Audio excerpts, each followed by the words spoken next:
Скъпи приятели, този ред беше иззидан почти до края. Включвам за финалните акорди, така да се каже. Ето. Оставяме поредния керамичен блок.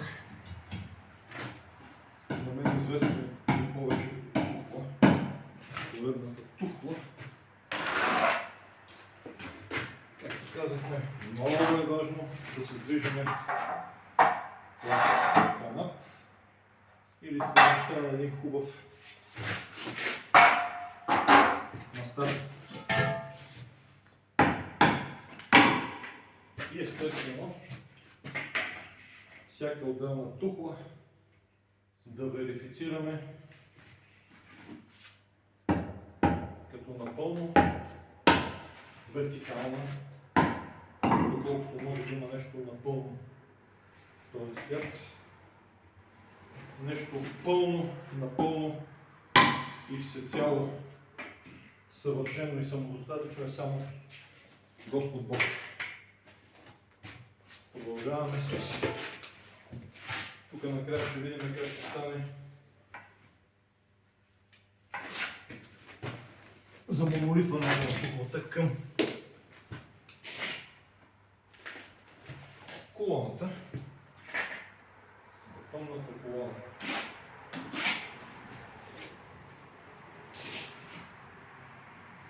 Поросана се нанася на дебелина около 1 см, сравнително равномерно. Нищо сложно няма.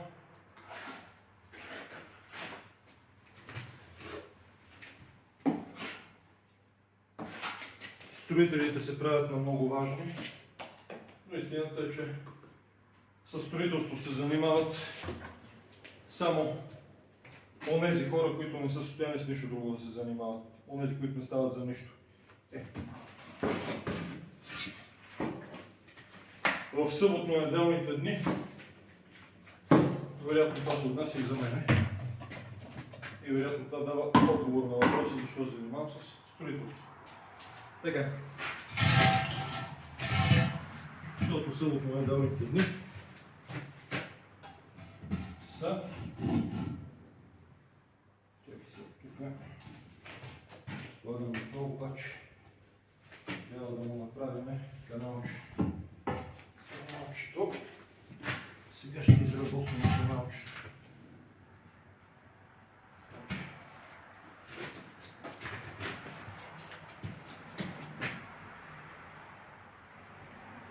10 см. 10 см. Добре.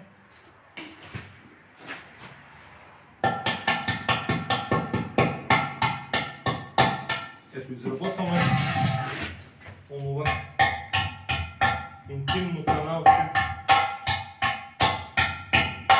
онова прекрасно влагалище,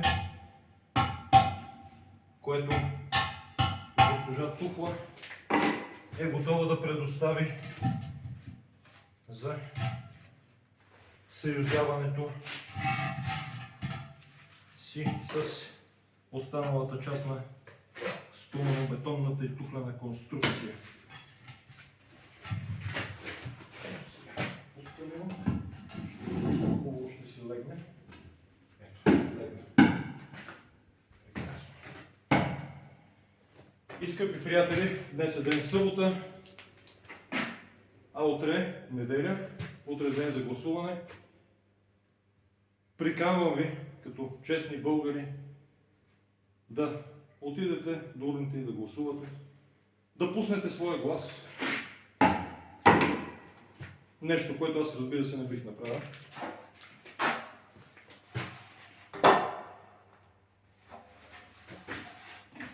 Моите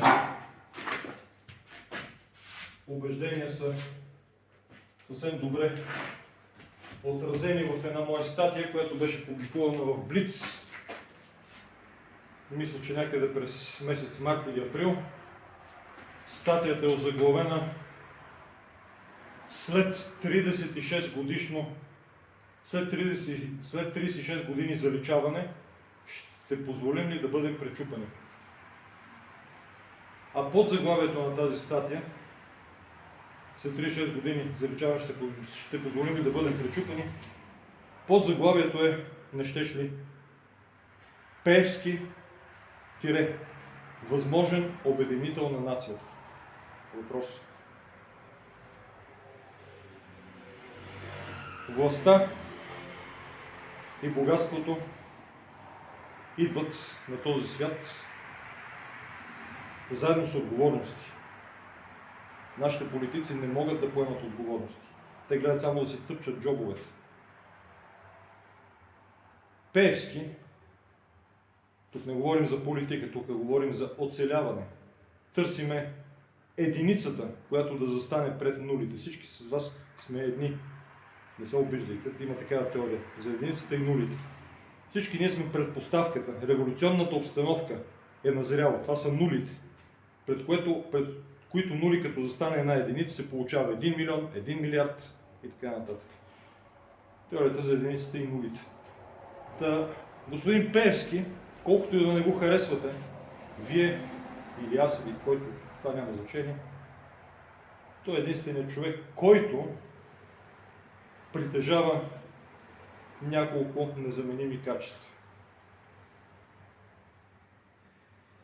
Първо, несъкрушим дух. Него го преследват от 15 години. Преса, телевизия, навсякъде го клеветят по един жесток начин. Нормален човек не може да издържи това нещо. Той оцелява. Това е саламандър. Пеевски притежава огромен материален ресурс, който му позволява, за разлика от президента Радев, действително, когато реши да може да издигне юмрук, защото Радевски издига юмрук, но не може да издига юмрук. Когато му звъннат по телефона, неговия юмрук ще бъде свален. Ще му умекне китката, както на неговите лансираните от него демократи и ППДБ. Пеевски е човекът, който е способен да поведе България, да спре падането на България и да я поведе отново, да поведе народа отново нагоре към платото. Пеевски има всички онези качества, които притежаваше Тодор Живков, които притежаваше цар Борис III. Той може да бъде обединител. И той може да оцелее на жестоката политическа буря, която се вихри в България от последните 36 години. Каква е причината за тая буря? Това е много дълбока история. Ако започнем да я разнищваме, в крайна сметка ще стигнем до безспорния факт, че държавите прави всичко възможно националните държави да бъдат ликвидирани и основен инструмент за това е чрез ежедневното създаване и раздухване на все нови и нови корупционни скандали, все по-голямото сриване авторитета на традиционните партии, непрекъснатото насаждане сред населението, че политиците са маскари, че никой от тях не заслужава да му бъде гласувало в доверие.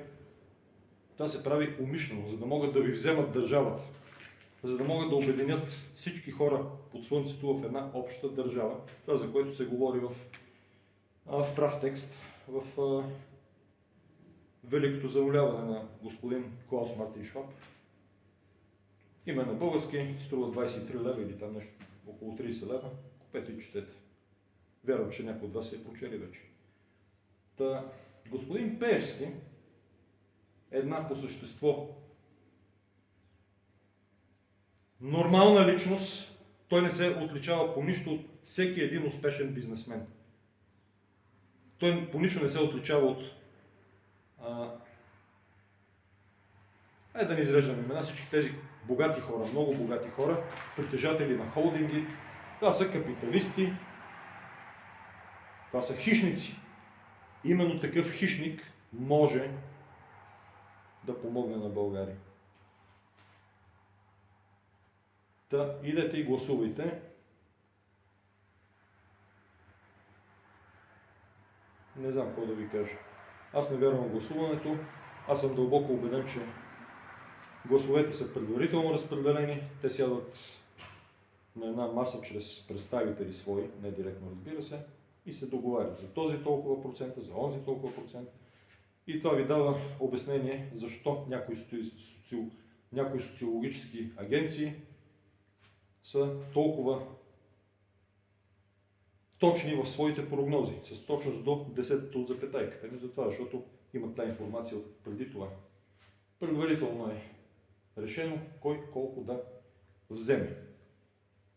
Не е лесно да се направи фалшификация тогава, когато се гласува с хартия. Аз съм бил до сега около 3 или 4 пъти председател.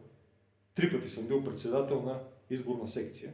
Искам да ви кажа, че това е абсолютно невъзможно да се фалшифицира. Избора. Вътре присъстват 4-5 представители на други политически партии и трябва всички в изборната секция да са в кюпа, да са се наговорили, за да може да се постигне някаква фалшификация. Но фалшификацията е на най-високо ниво, там където се събира цялата информация, там просто се заличават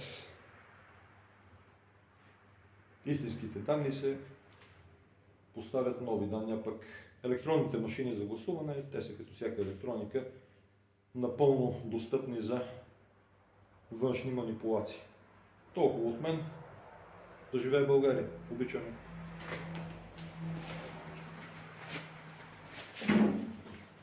До нови срещи!